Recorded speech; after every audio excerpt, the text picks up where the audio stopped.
Please welcome Hans Bouwmans, TNO. Hello, my name is Hans Bouwmans. I am Director of Technology Transfer at TNO in the Netherlands. And it's my pleasure introducing Aircision to all of you. TNO is an applied research organization very similar to Fraunhofer in Germany, for instance. Now, TNO has been active in the field of free space optics for many years, focusing on space applications, and has developed unique technology and IP. In other words, we're talking about satellite-to-satellite communication and satellite-to-ground station communication. While Aircision is focusing on ground-to-ground communication, and therefore a clear added value to TNO and our ecosystem partners. We therefore believe that Aircision could play a vital role as an OEM in bringing free space optics technology to the market. And therefore, without further ado, I hereby invite Aircision to the podium. Thank you very much. Breaking the wall to global internet connectivity. Luis Oliveira, Aircision. We all know connectivity enables prosperity. It enables prosperity, but if we look at the current situation of connectivity, on the left side, this is a map published by the United States earlier this year, by the White House, and all the red areas show that there is not enough access to broadband communications. And the same happens exactly here in Germany. On the right side, you can see that most of the country is still not covered with fiber optics. But let me tell you that we are the lucky ones. According to UNESCO, 45% of people in the world and households still do not have access to internet at all. This creates a digital wall that divides us humans in the access to education and to information. Fiber optics has been around for 40 years, but do you remember the maps I just showed? It would take decades to connect the whole world. The alternative is to use wireless solutions, and radio frequency is using higher and higher frequencies, which creates a problem because the distance that each of these devices can cover gets shorter and shorter. But there is a more scalable wireless solution. Aircision uses light propagation over the air to transmit data. This is called free space optics. And free space optics is being used now in space applications for connecting satellites over thousands of kilometers. By bringing back to planet Earth these technologies, Aircision is capable of achieving unprecedented data rates and distances combined. This is what we do. Aircision and TNO partnered in 2020 with a mission to build high-performing free space optic systems. We're going to see if we can transmit 10 gigabits per second over a distance of 2.5 kilometers from the Meteor Tower all the way to the TNO Tower.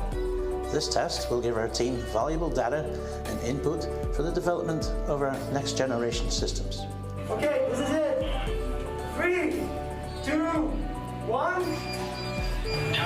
I think we got it. Yes.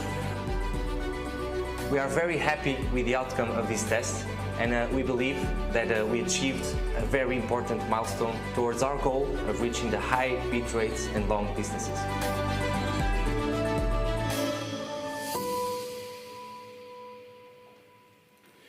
This is, by the way, why we are called Aircision, because of the precision required in our alignment system to connect these two systems over such a long distances.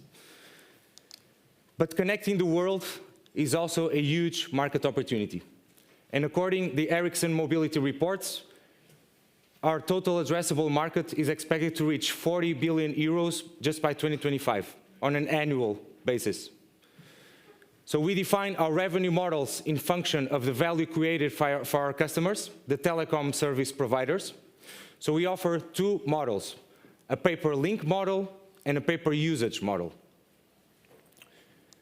But we are not only building a business, we are creating a new global ecosystem of suppliers, customers, and research institutes, such as our partner, TNO. We believe we can help the European Commission to meet its goal of providing 100 megabits per second to every single household in Europe by 2025, as well as the United Nations Sustainable Development Goal 9, because by improving infrastructure, we can help improve access to education and information.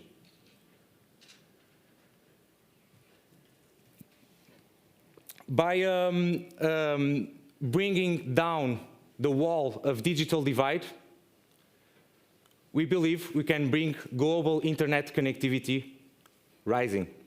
Thank you.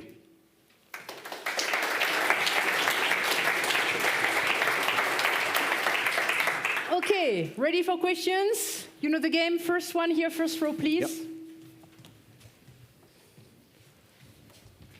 So 2 questions. First one, how does your technology differentiate? So what is exactly new? And the second one is you propose to have this as part of digital infrastructure. So attack scenarios for your ground-to-ground communication is extremely simple. So what is your answer to that? I didn't understand the second, but I'll respond first to the first question. So the key thing has to do with the alignment system. So as you saw in the video, we are talking about distances over 2.5 kilometers. So imagine hitting a coin 2.5 kilometers away with a laser. And besides that, besides hitting it, you need to keep that stable all the time. All the photons need to hit this coin. So this is what we do. It's an incredible, demanding engineering skill. And that's the key technology behind it. Okay. And the attack scenarios? Sorry? The attack scenarios, you simply have to break the direct line of sight connection, and then your connectivity is lost. So how do you deal with that? That's, I would say, exactly the same that happens with radio frequency signals nowadays. We are talking about point-to-point signals. For example, the E-band, which is between 60 and 80 gigahertz, is also point-to-point, and it requires line of sight.